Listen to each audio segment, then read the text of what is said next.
dinosaurs. Okay, let's see if we can find some dinosaurs. Go. Oh, yes.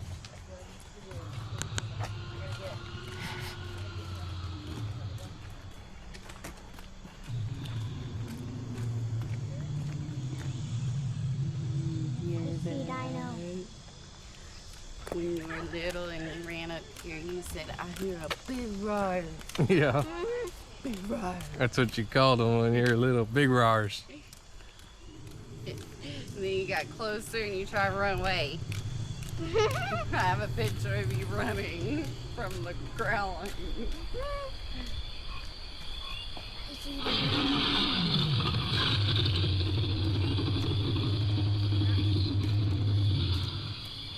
There it is. Looks like a baby. Big roar.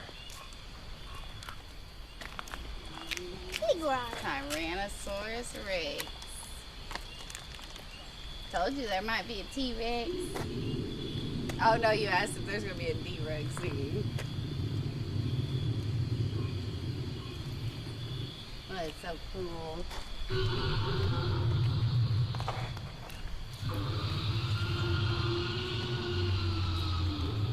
Do you remember coming here, Jaden? No. I want here. Is there actual water? No. Yeah. Then why don't we see it? Oh, now I see it. Tell me with a friend.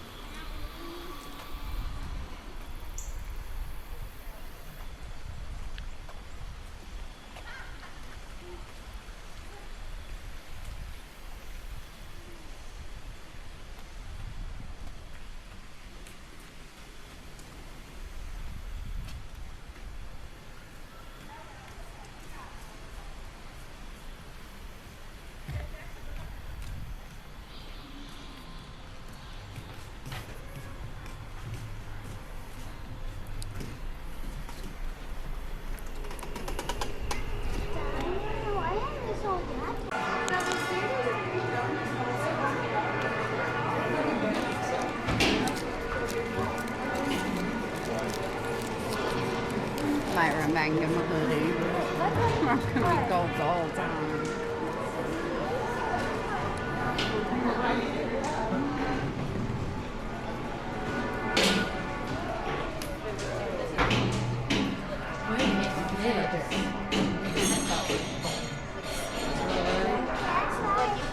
Here, fill it up and that'll help you move it.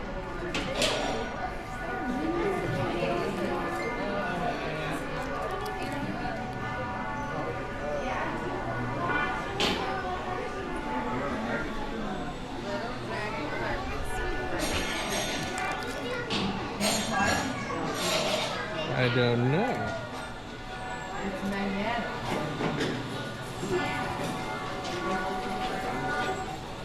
Locker unlocked.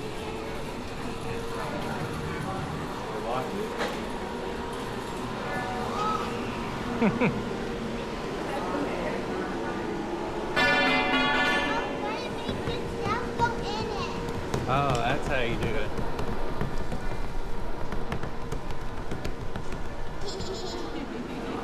Uh-oh.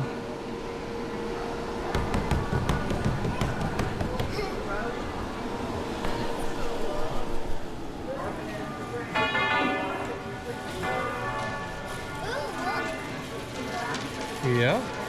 I'm doing a backflip off a diving board.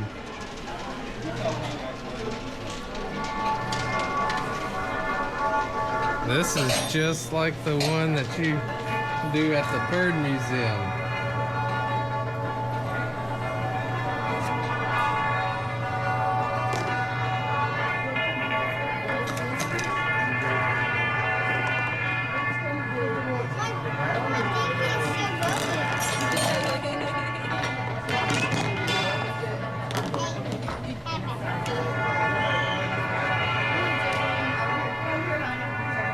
That's the tool for starting them.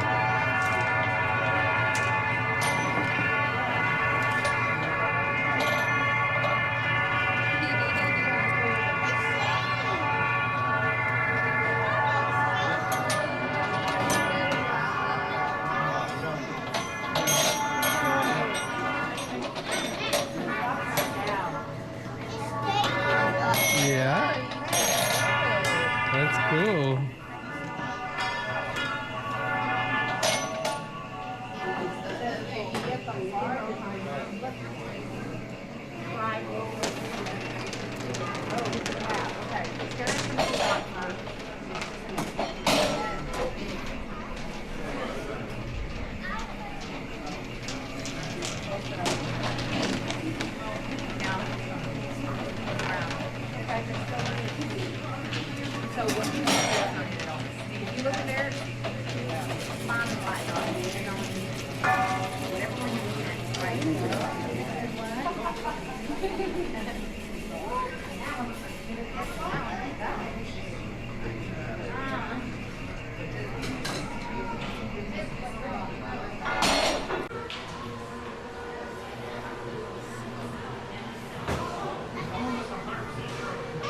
Ah, it's showing how dinos would bump their heads.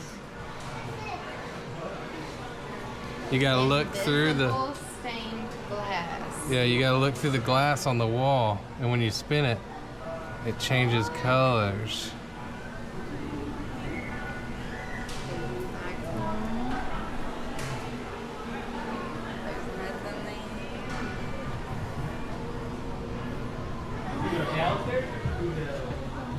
Look at this. Downstairs.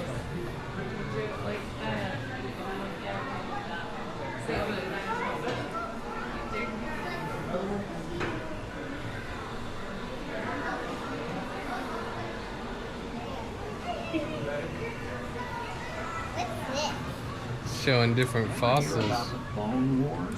In the 1870s, two dinosaur hunters named Marsh and Coe were fierce competitors. They were in such a hurry to outhunt. Oh, it says this is a bone from a cow and an elephant that they used to get mixed up with dinosaurs.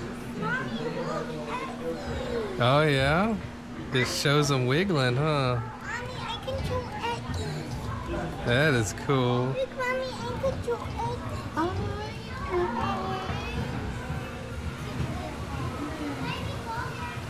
Multiple lenses.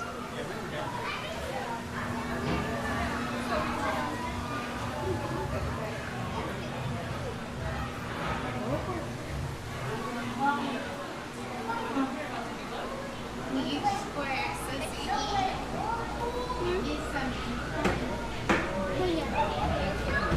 Big roar opening and closing its mouth.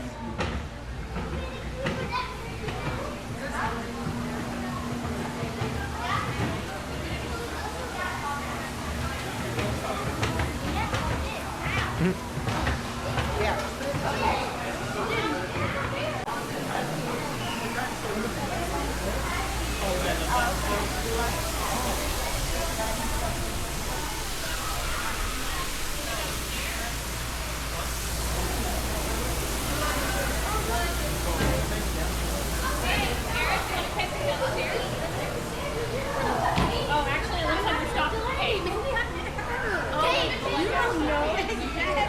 Alright, let's go down the cave. It looks like we're stopped at the cave. Let's go to a cave. I'll see you anyway.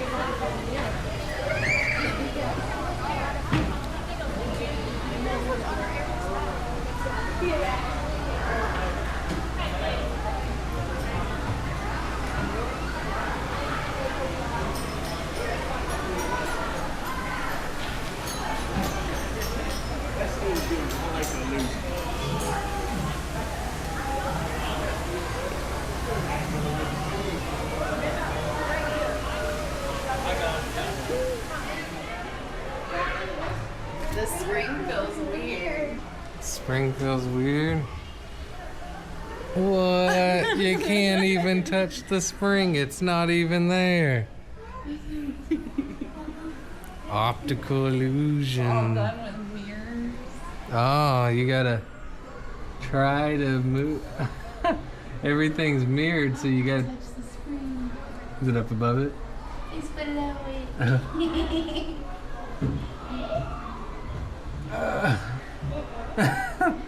It's hard to do this. You gotta trick your brain into doing the opposite direction. Inward. Like towards here. It's right.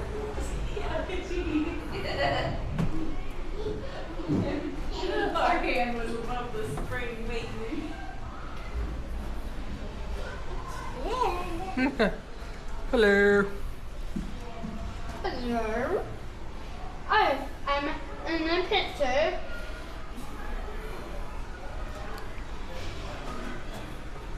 Hello. Hello. I am in a picture. He disappeared. It says take a selfie and share your story.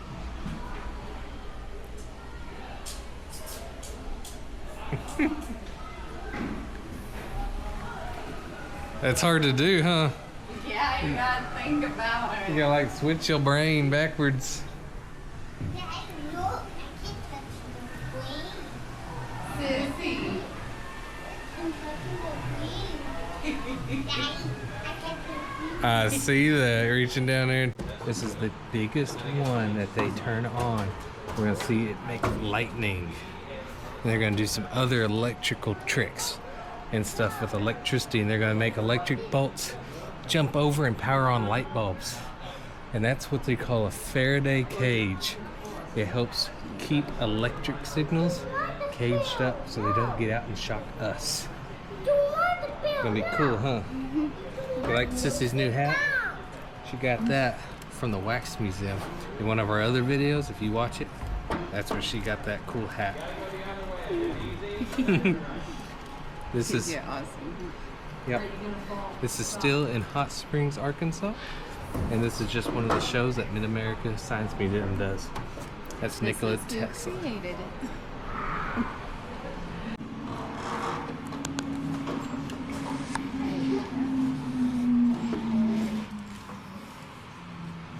Good afternoon, ladies and gentlemen. Welcome to the Vanloo Nave Tesla Theater. My name is Chris, and I will be your guide to the wonderful world of wireless communication and electricity today. We've got a great show planned, but before we get to the fun stuff, I do have to go over the rules with you really quick. So, if you just give me a little bit more of your patience, I promise it will be heavily rewarded. First and foremost, my number one rule is pointing out the exits to you guys. Specifically, there are two that you can use if you need to leave early. First one is over here behind the bleachers. That's going to lead you outside near the Dino Dig exhibit, where you can then circle back into the museum at your leisure. If that exit doesn't work for you, if you'd like to avoid the harsh Arkansas sun, I completely understand. The next exit is right over here. The push-out only door. It's going to put you back into the main room that you just came from. However, if you do leave early, unfortunately, I cannot let you guys back in. It is a one-way journey. So, if you do leave early, try to keep it set for emergencies. My second rule is that you are welcome and encouraged to take as many photos and videos of the coil, of the show, and of me as you would like. But for the best experience, not only for yourself, but your fellow viewers, I do recommend that your phone and your camera flashes remain turned off.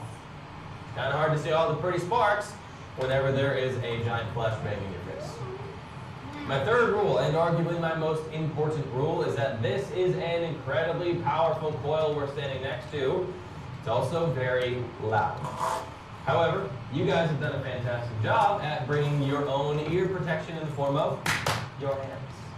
Take these lovely oven mitts of yours, put them over your ears for me real quick. You're going to notice that everything has become super muffled. That's what you want. They're going to protect you from any noise that coil could make. It's not terrible, but it can bother some people. Now, I do recognize there are some very little ears out there, and I have just a small number of earmuffs that I'm happy to pass out if you need them. I'm going to try and prioritize my littlest ones, so if that is one of you or a group, please raise your hands so that I can come drop them off for you. Pretty green one for you, sweetheart. Perfect. Yeah, we have one more pair. Ah, see you. I used to have a fourth pair. Unfortunately, that fourth pair was stolen by a ghost. So I'm trying to get it back. Now, one more thing I need to add to my third rule. If at any point you do need to get up and get around, not bothered by it, especially if you have to leave, but if this thing is by any chance running or on, stay back from the cage. You're not in danger. There is no mortal peril. However, the closer you get to the cage while it's on, the more you can feel it, and that is a feeling that not many people enjoy. So, for your own comfort, stay back if you can. Does that sound fair? All right. So, we are going to go over quite a few devices today. Some of them are related to different scientists than the one we're going to focus on.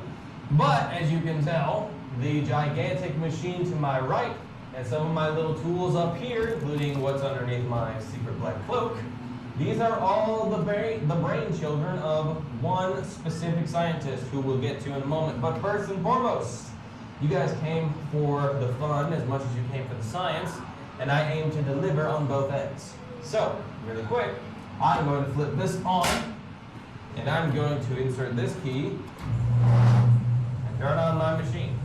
Now, do not be alarmed by the noise. That is the generator powering up. It's warming itself for the show. I'm going to fire this coil 3 times. And before each time, I'm going to give you warnings and heads-ups. I'll give you a 3-second countdown. I'm never going to shock or surprise you with this machine. It would be very mean of me, and that's not who I am. I'm also going to remind you to turn your flashes off in case you haven't already done so for the best experience, and I will also remind you to cover your ears in case you are sensitive to sound. And of course, the lights will also go off. Do we understand? Okay. Lights are going off. Get your cameras and your phones ready. Get your ears covered up. And counting down in 3, 2, 1.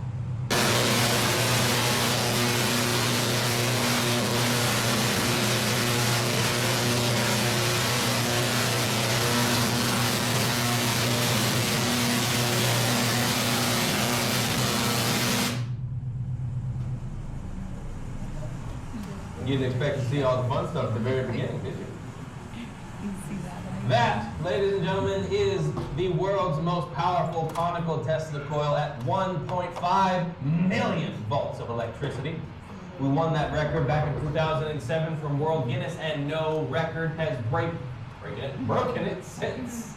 No museum, no coil has ever touched the amount of power output that ours does. They may exist, they're not ours. Now, this coil and many of the other machines, like I said, are the brainchildren of one Nikola Tesla, the man of the hour, the man of the century. Now, Nikola Tesla was a fascinating individual. He was very, very gifted in the ways of science, mathematics, engineering, invention, innovation. He was a great theorist. He was everything under the sun. Not really a people person, but who is nowadays? Now, I have to start the rest of this show off by being completely honest with you guys. We're all aware this is called the caged lightning demonstration, right? I lied. That is not lightning. Not lightning. It is a lightning-like electric discharge. What does that mean, Mr. Chris? I promise I'll explain. But that is not real lightning. And on top of that, this machine has a very peculiar way of functioning. But before I get into all of the science, I also have to give you a quick rundown of how important Nikola Tesla is to us. I'm going to give you a quick little thing. It's called the Tesla test. No, it's not an actual test. School hasn't started yet. Calm down. This is a quick little survey, a couple questions to give you guys an idea of just how important this man actually is to us, even though he has long since passed on into the next life. So, raise your hands if you have ever used TV, YouTube, Netflix, Hulu, Paramount, Amazon, all those other subscriptions. Yeah, figured a few of us. All right. How many of you guys have ever listened to a radio before? Right? Boombox, little TV one that you extend the wire on. All right. How about RC cars, drones, little mechanical vehicles that you run into your parents' ankles one too many times? I'm guilty. Yeah, I see you out there. You're guilty. All right. How about gamers? We got any gamers in the house? Anyone like a little video game time on the downtime? There we go. Well, you can say thank you to Tesla for all of those. Whether they are directly invented by him or they were inspired by his work and his discoveries, they are here because of him. All right. The motors that fuel your refrigerators or your vacuum cleaners, Tesla. The light switches in your house, the power that goes into it, Tesla. The cars you arrived in today, whether they were a Tesla car or not, Tesla. So that tells us he's pretty darn important, but it still doesn't quite tell us who he was. That's where I come in. See, I used to be a history teacher, so I was given permission to put a little bit of history inside this presentation. So I'm going to breeze through that, and then we're going to get to the fun and the science. Nikola Tesla was a Serbian-American immigrant from the small little village of Smiljan in what is the current-day country of Croatia. You ever want to find Croatia? You find the lovely boot heel of Italy, called the boot heel of Europe, called Italy. Go right across this stretch of water, and that's where you're going to end up. All right, it was once part of the, I believe it was the Austrian Empire. I will fact check myself on that. And at the ripe young age of 28, Nikola Tesla immigrated to the United States, where he mostly worked out of two main cities. New York City, represented by East Coast, and Colorado Springs. Now, like I said, Nikola Tesla was incredibly gifted in the ways of science and engineering and inventing, but that still doesn't quite tell us anything about this, right? If it's not lightning, what is a lightning-like electric discharge? How does this machine work? Why did my neon sign turn on even though it's not plugged in or connected to a switch of some kind? Well, I'll answer all of those questions and then some. But first, we actually have to pivot away from Tesla for a little bit and talk about a different scientist, a different invention, and the build-up to Tesla's dream. First, we need to talk about Robert van de Graaff. Now, Robert van de Graaff was also a very intelligent man, and he is responsible for the creation of the machine to my left, the Van de Graaff generator. The reason that we have the Van de Graaff generator out is because this machine functions similarly to how you think the Tesla coil functions, because the Van de Graaff generator produces lightning, but not the kind of lightning you're thinking of. You guys might be familiar with a term called static electricity. If you're not, well, I'm going to give you a quick little reminder that will tell you what it is.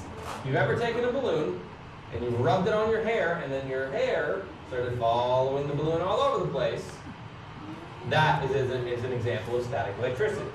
Or if you're like me, you took your shoes off, you shuffled around on the carpet with your socks on, and then you were bored, so you went and shocked your buddy. Static electricity. And static electricity all starts with this lovely little thing right here that we are going to call an electron. Now, the electron is just one piece of a greater thing, and that thing is called an atom. Atoms are the building blocks of everything and anything. And they're made up of these little particles, all right? 3 in particular. They're made up of protons, which have a positive charge. They're made up of neutrons, which have a neutral or no charge at all. And then finally, we have the electrons, which have a negative charge. So you have these little clusters of protons and neutrons in the middle, and then you have the electrons, which circle around almost like a moon orbiting a planet, or a planet orbiting a sun. Around and around and around. Now, when these two particles rub together, they transfer the electrons back and forth. This transfer is static electricity. So the next time you go and play with a balloon and, well, let it follow your hair all over the place, that is just these two passing this one off back and forth like they're playing a game of volleyball. Now, the reason that works is because protons and neutrons act as things called insulators. Now, insulators are just a material that make it really hard for electric charges to pass through them, okay? Things like wood, oil, glass, diamond, rubber, the air around us. Those are insulators.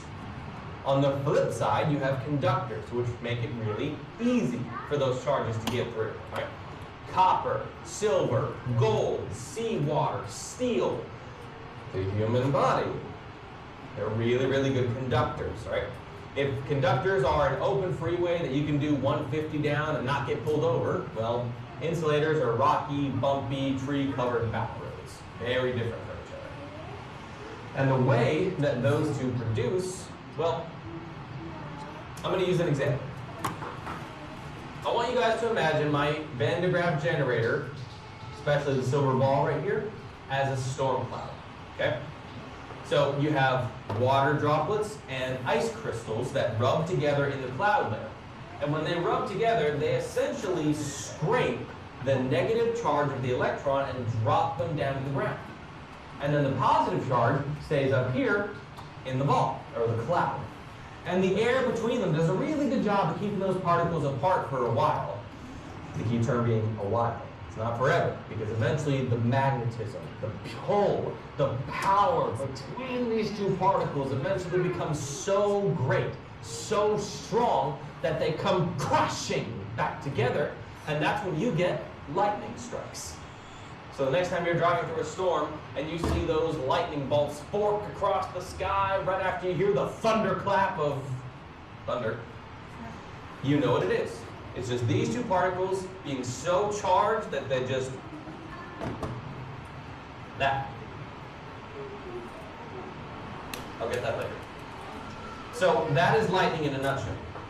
And the Van de Graaff generator does that on a much smaller scale.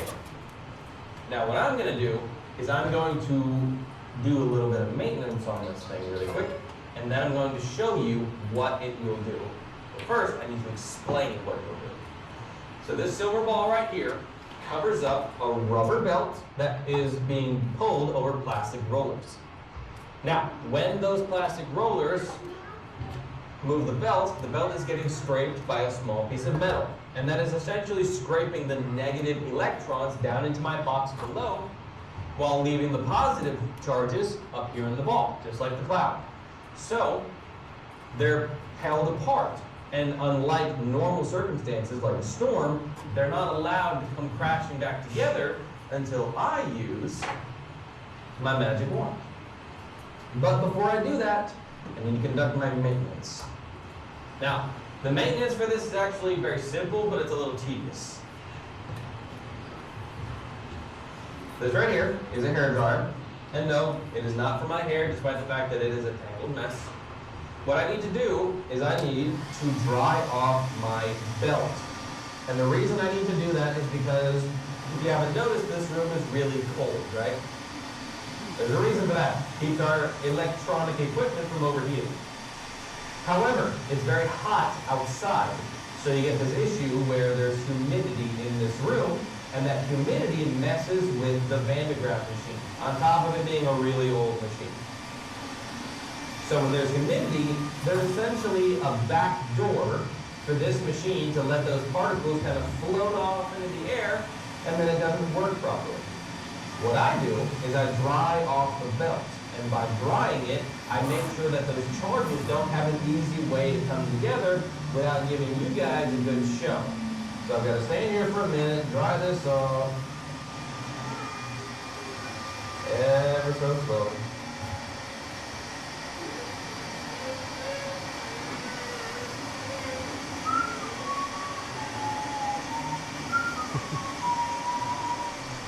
How you doing today? You have a good time? Okay. Alright. That should be good enough, but I've got to move quick to make sure that my demonstration works and that this machine does not decide to, well, be very mean to me. There we go. Alright. With a little bit of luck, this sucker is going to do what I need it to do. So, I'm going to get my little wand, and then you guys are hopefully going to see a little bit of, okay, it's there, it's just very, very small.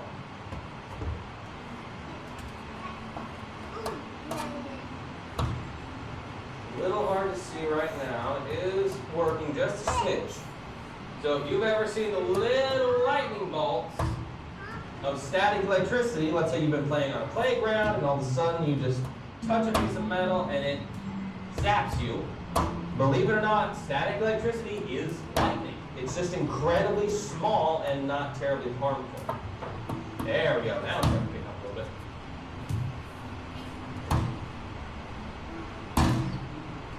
It's just very tiny lightning, and my wand is doing a really good job at letting it be seen by the naked eye. The one is essentially acting as a key to unlock the door between these two particles so that when they come together, they have a rather spicy result. Not bad. And thank goodness this thing's working properly, otherwise that would have been embarrassing.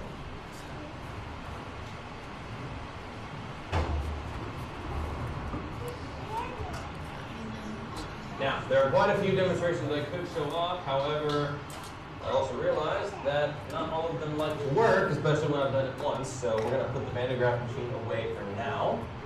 So, the Van de Graaff machine is really cool, all right? And it creates genuine electricity, just very small. The coil, on the other hand, does not work that way. Like I said, this doesn't produce real lightning. It produces an electric discharge that just looks like it. So that begs the question, how does the coil work? Well, magnets. Kind of. Let me explain. So, we need to pivot to a completely different scientist about 35 years before Tesla is even born. Hans Christian Ørsted. He is conducting an experiment about 35 years before Tesla comes to the world, and he's doing it with battery and wires. And he also has a compass nearby. Now, for those that don't remember, a compass works through magnetism, all right? The red arrow is pointed towards the North Pole because that is where the magnetic field is the strongest. So, no matter what direction you're facing, that needle is going to be pointing in the same direction every time. Most of the time. So, Ørsted has connected wires to a battery, and he's essentially turned on his device to show off how electric currents work. And when he turns on his device, he notices that the compass needle starts pointing toward the wire. He didn't realize that was going to happen, so like any good scientist, he starts conducting an experiment. Turns the machine off, right back to normal. He then flips the battery, reconnects the wires, turns the machine back on, and instead of going back, the compass then starts pointing in the opposite direction. So in that moment, he discovers that magnetic fields could be manipulated by electric currents and could be reversed if the current was doing the exact same thing. Pretty cool, and mostly by accident. So now we need to pivot to a different scientist named Michael Faraday, and he discovered that you could use magnets to induce or create an electric current. So what he did is he took coiled wire, he connected it to a light bulb, and he passed a magnet through it. Now when he was passing the magnet through, that's inducing an electric current, right? It's called magnetic induction. So when the magnet goes through, the current is created and follows after. If the magnet reverses, the current reverses. If the magnet stops or is removed entirely, there is no current at all, the machine is essentially off. If the magnet gets passed through over and over and over again, you have a continuous repeating flow. That is what we call AC, alternating current.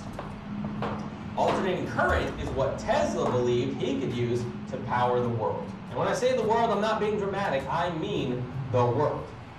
He intended to power every town, every county, every city, every state, the whole part of the country, and eventually everywhere around the world would be swallowed up by his idea. And they would provide wireless, free electricity. I don't know about you guys, but free wireless electricity sounds pretty darn good to me. No power bills, hallelujah. And in theory, it would work. And I'll show you how exactly it would work. See, Tesla is the father of many inventions, including the coil, but that's not the only one that he is responsible for. So, ladies and gentlemen, I would like you to give a warm welcome to my friend, the plasma globe. Now, the plasma globe is very, very special because it is also a Tesla coil. It's just a much smaller one on a much safer power source, but a coil nonetheless. You see the rod in the middle that's covered in pink, that is exposing what's inside to the electric current. Now, because there is glass surrounding this plasma globe, it is actually very safe to mess with. Now you notice the blue arc is coming up to say hello because the human body is a really good conductor, just like I said earlier. But it can't because the glass is here preventing it from going anywhere. Remember, glass is the insulator, and I'm the conductor. So this machine is full of gas. And I don't mean the kind of gas after talking about. I mean gases from the periodic table, specifically noble gases. Now the noble gases are a family of odorless, colorless, and non-flammable gases. They include helium, neon, argon, krypton, and xenon. And they all have colors attached to them. Now the reason these colors are happening, this pink, this purple, this blue, is because when these gases are exposed to an electric current, they become ionized, which means the particles are moving super fast, faster than they already were. And then, well, enough time, enough ionization, you don't have just gas anymore, you have a new state of matter. You have plasma. Plasma is the fourth state of matter. The other three, solid, liquids, and gas. Plasma comes in a bunch of really interesting forms, including my plasma globe, but they also come in the form of lightning strikes, neon signs, like the one that keeps turning on despite not being on, welding arcs, the northern lights, or the aurora borealis. Even something as simple as a campfire is considered plasma. Now, I keep mentioning the neon sign, and that's on purpose, right? Neon signs are made up of compact fluorescent light bulbs. And the way those work is they have gas inside.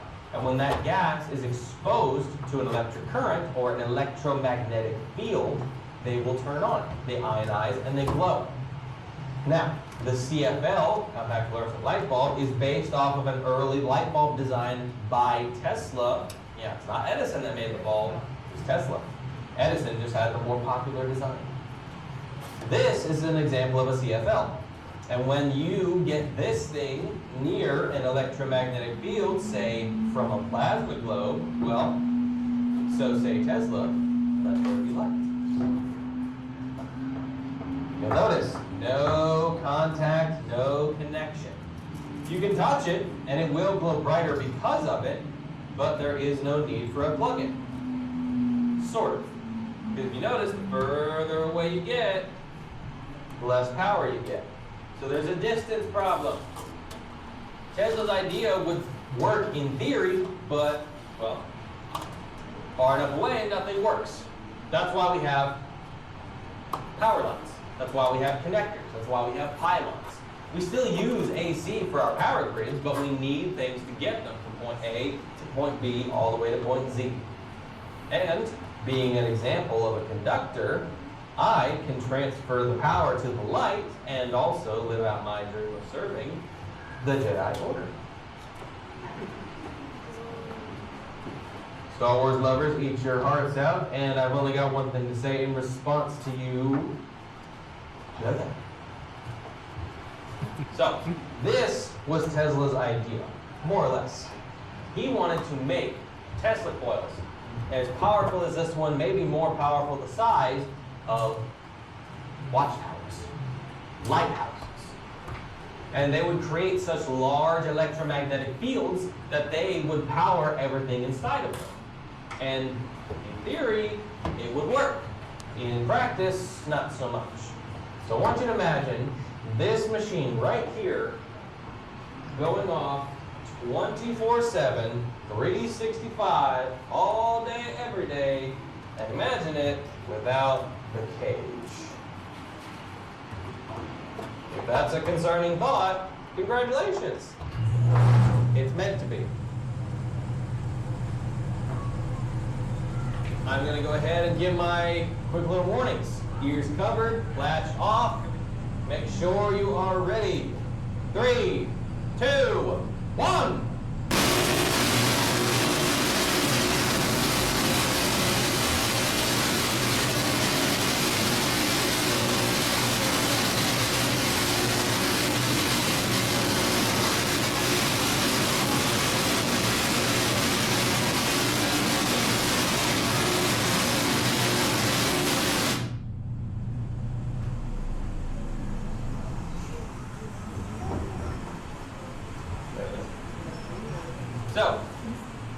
obviously, we have an idea of how this works now.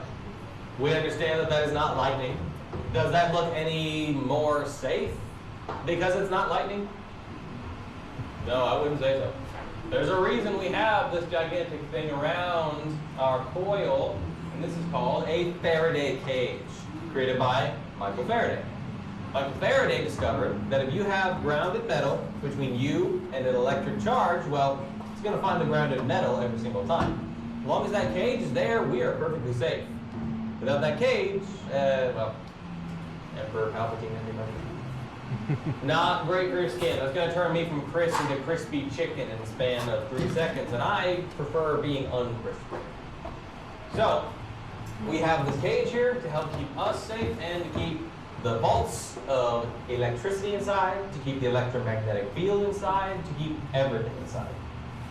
Now, that's all well and good, and I'm hoping you guys enjoyed our science today, but like I said at the very beginning, you came here for the fun as much as you came here for the science, and well, we've only done 2 times, so let's say we hit this coil one more time. And since this is the only show I get to do today, why don't you guys go ahead and join me in my countdown. How's that sound? Does that sound fun? Yes. All right. I'm going to leave the light on so you can see what it looks like compared to pitch blackness. 3, 2, 1.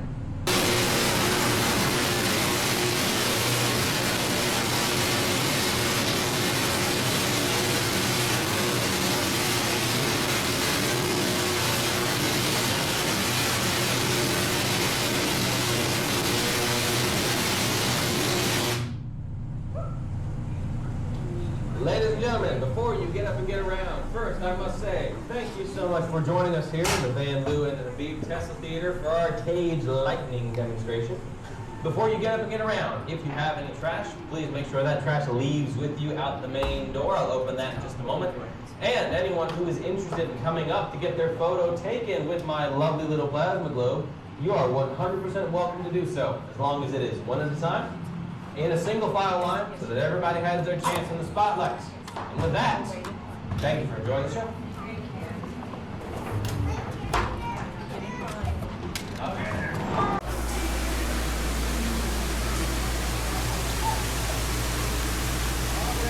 Watch the bow. And boom, all the way to the top floor.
That shows you what it looks like on the inside.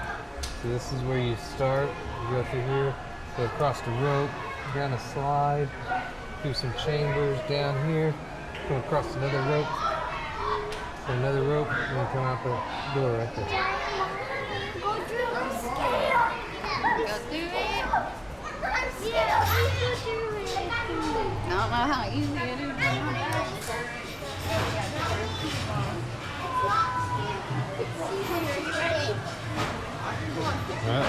It's gonna be tough here. Go through this. Come on, I got a flashlight now. Oh my gosh. Imagine that was scared. I'm scared.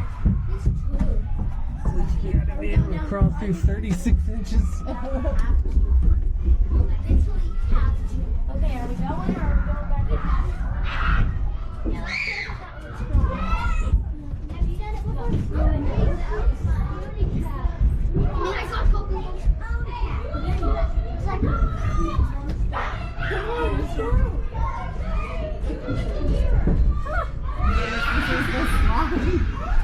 Uh-oh. Come on.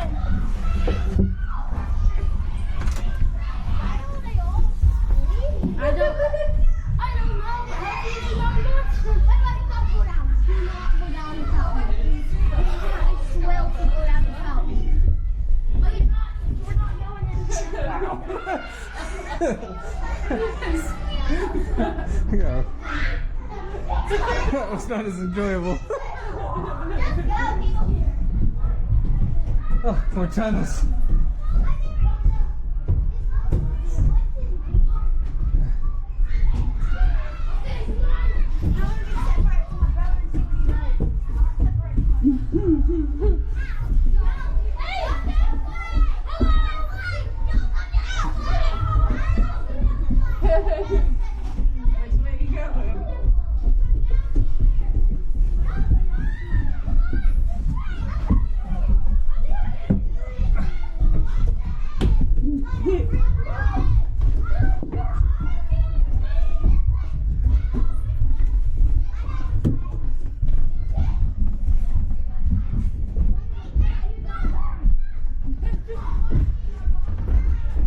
I think this was meant for people like me.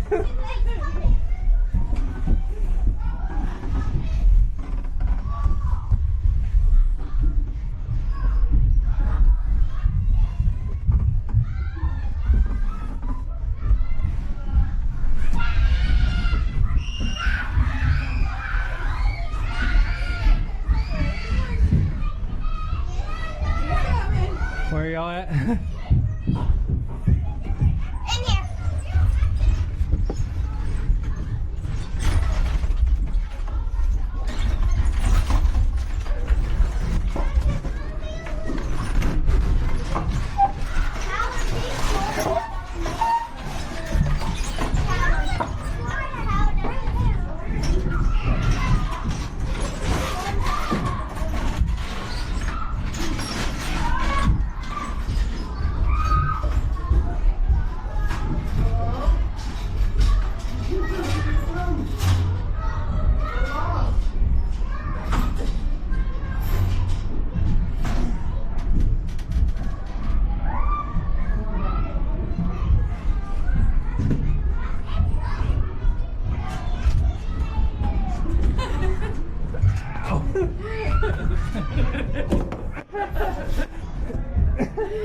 That hurts.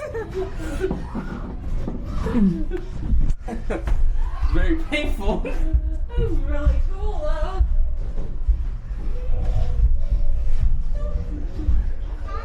Yep.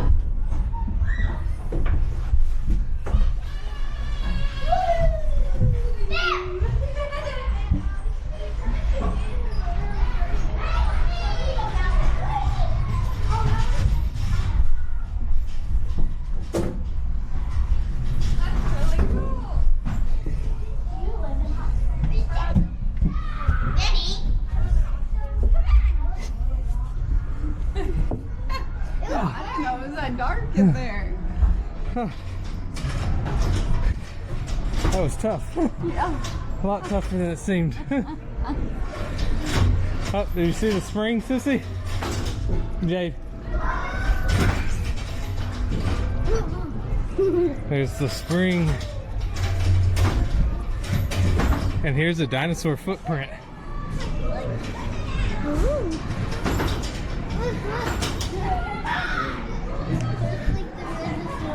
Yep. But tinier. Those are velociraptors. Look at their. You can tell these are velociraptors, and you can tell they're teenagers because they got mohawks. See?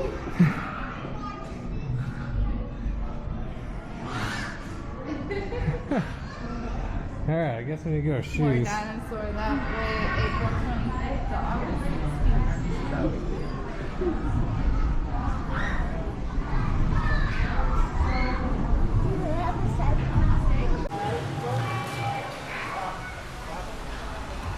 Ah, yes.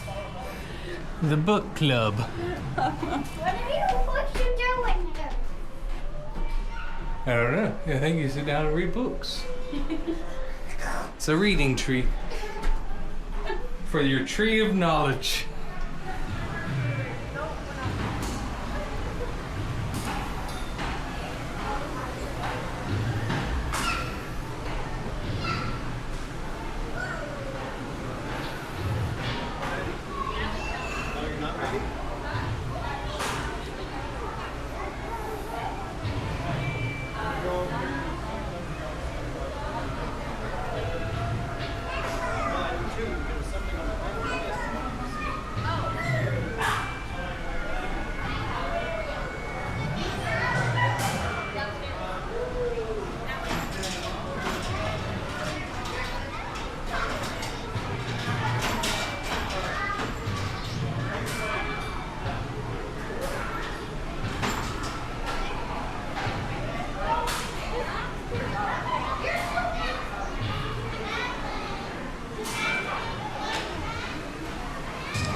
Hey Jade, this says a lot of chalk comes from Arkansas.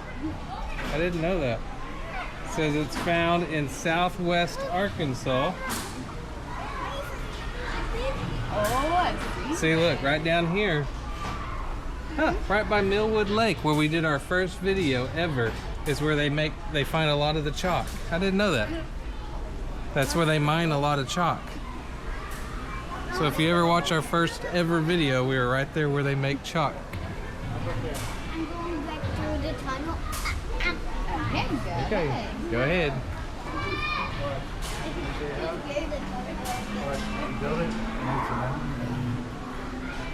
make a mountain look kind of taller. And get big enough to keep going.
Hey Jade, looks like you can climb inside this one's mouth. I told her Go around to the back side.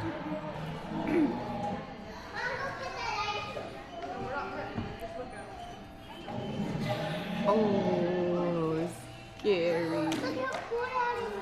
Ooh. Huh. This is, hey Jade. Hey, guys, I'm gonna take a picture. Okay. This is the dinosaur Dinosaur robot hatchery. from the Jurassic Park movie. Uh-oh. We're no good. We just dropped a dinosaur egg.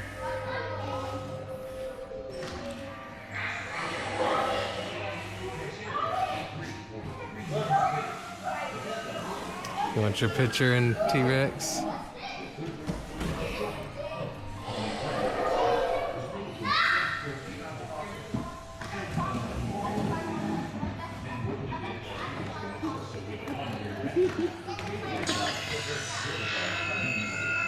Had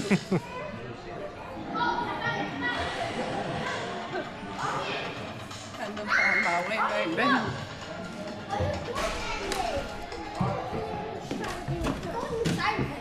Go inside of him. Be quiet. Don't tell my name. What? You slide? Oh, you gotta dig dinosaurs up? Yeah. Oh, that is cool.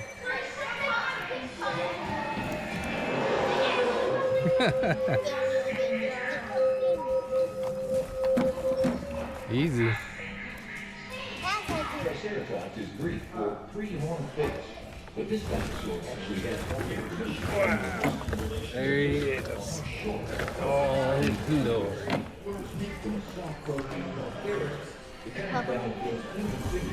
Why is he buried? Does he sleep in here? Or do you know what happened to him?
Tale of a 99-year-old dinosaur.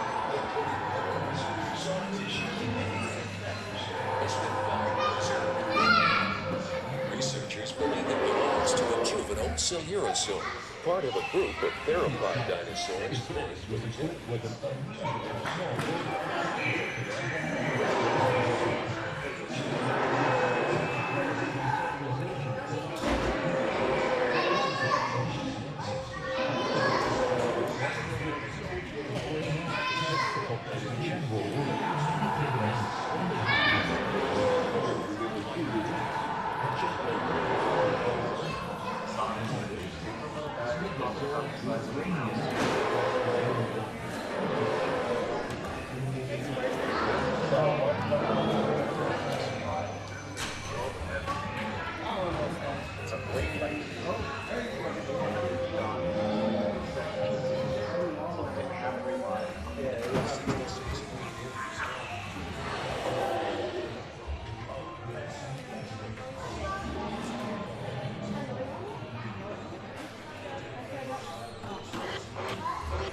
called the Skywalk. Gonna walk across the treetops. He said treetops, not treehouse. This way. Hold on, this way. Right in front of you. Emery Wilson.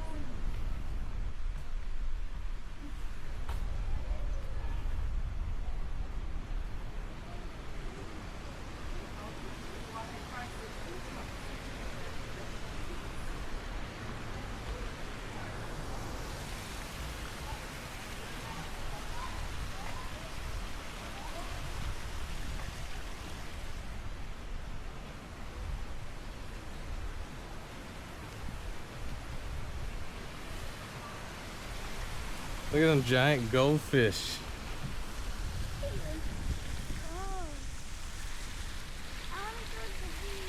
Yeah, we'll go down in a minute.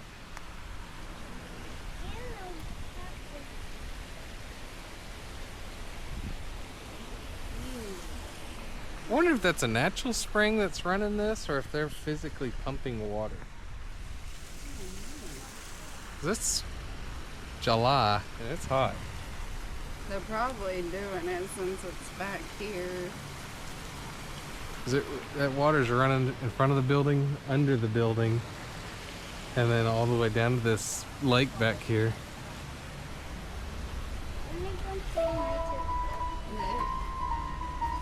We will. We'll go see the fish. See that? Cool. That chair plays music.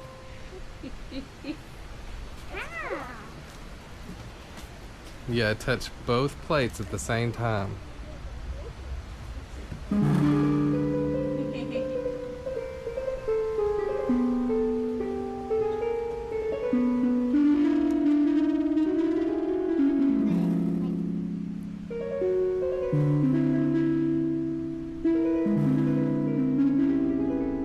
Didn't know you were such a pianist.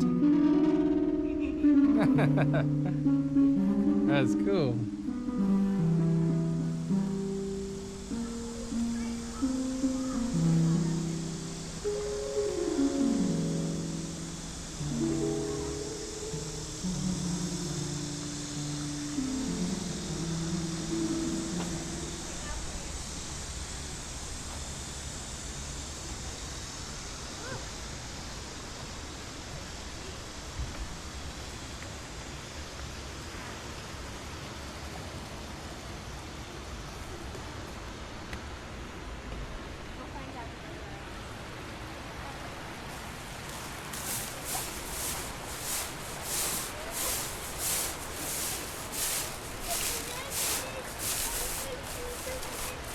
Yep, it's like a giant spider web. Yep. About 20 feet above the ground. Oh, what if we cloud? Look, this is how you get out. They want to grab the circle.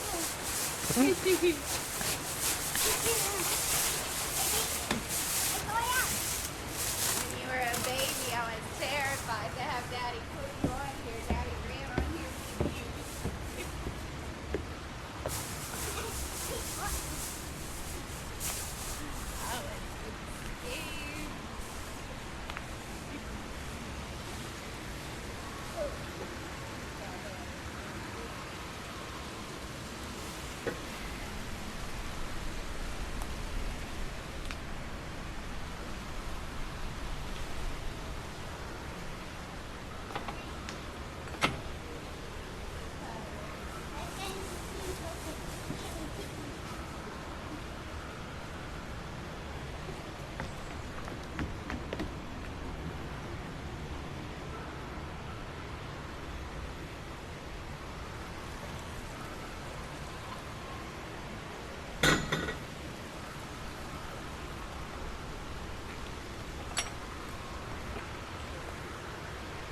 So we came down off the skywalk.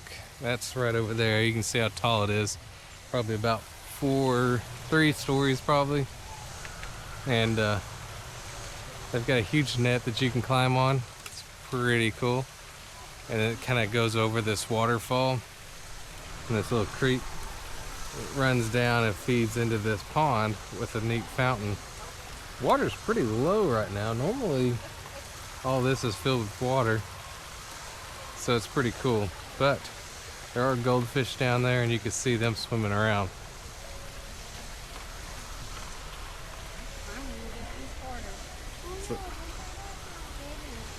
The turtle can't get it. Oh, that is a big old turtle, huh? Decent size. Oh, see the giant catfish? Yeah. It's giant. Catfish swimming with all the goldfish. That turtle is too. Because please stay on trail for your own safety. Dinosaurs are dangerous. Do not climb the dinosaurs. Ooh. Dangerous, Susie.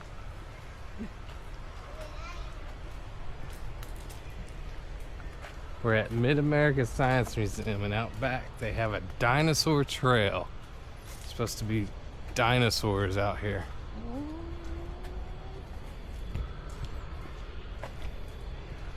There's our first one. The second one.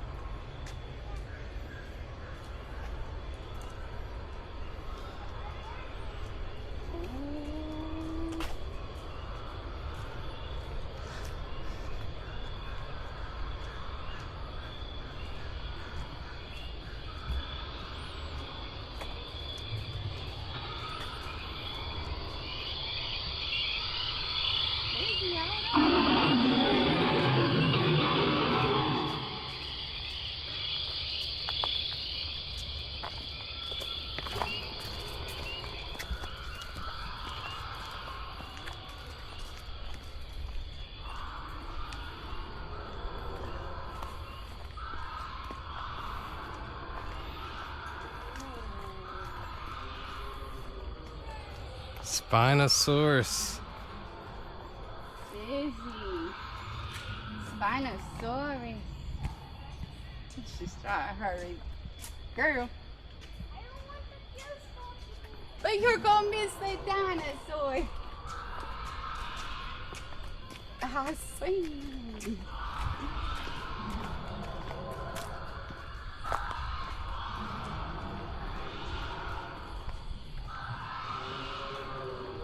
Oh, Sissy, they're yelling at you.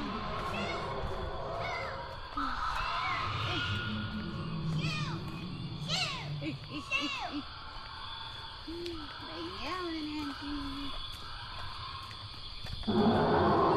That's cool. They're eating it, Sissy. Like they get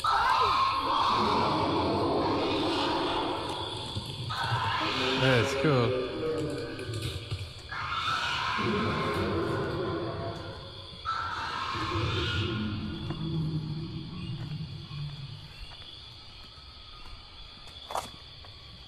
Grab stuck to my shoe.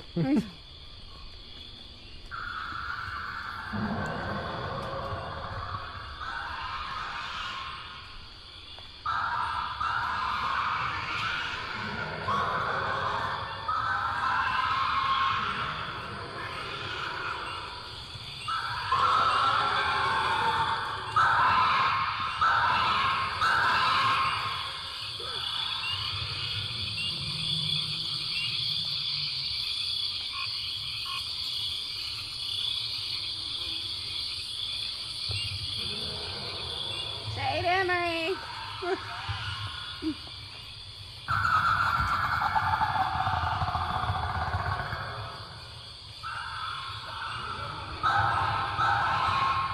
21 foot long Wow. and up to 6.5 foot tall.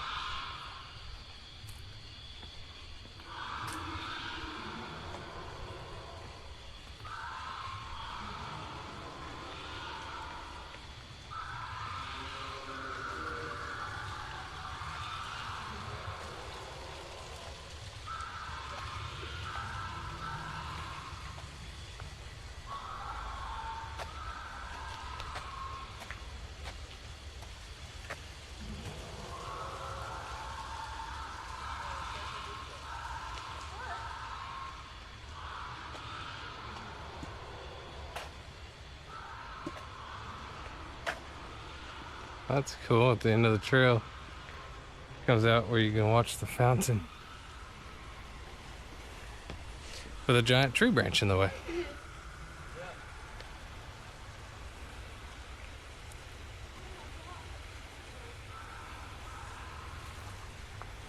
Look at them goldfish down there. Look. Oh, yeah.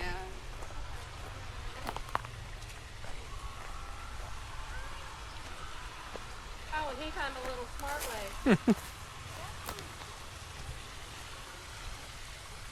I bet they'll be nice being fried up in those pants.